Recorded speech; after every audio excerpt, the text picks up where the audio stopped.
Մանիպուլյացիայի տեսակներ, որ ամեն օր կիրառում են քեզ վրա։ Առաջինը՝ սինխրոնիզացիա։ Երբ որ լսում ես հետևյալ խոսքերը, բոլորն այդպես են անում։ Ուզում ես տարբերվել։ Հա, ուզում եմ տարբերվել։ Երկրորդ հնարքը կոչվում է Բալաջան, գոնե 50 գրամով օգնի տատի։ Հերիք է չօգնես ու մեկ քայլ անցնես, հետևիցդ միանգամից հնչում է անիծված լինես, հողերս գլխից շան ծնունդ։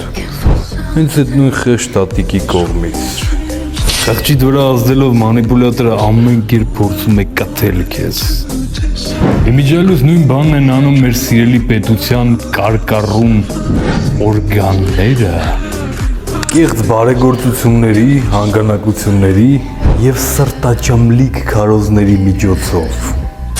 Եվ իհարկե, ոչ մի դեպքում չպետք է մոռանանք մեր բարեխիղճ հարկային համակարգի մասին։ Երրորդ և ամենակարևոր մանիպուլյացիայի տեսակը արդեն տեղադրել եմ իմ փակ Telegram ալիքում։ Գրանցվում ես և լինում պաշտպանված։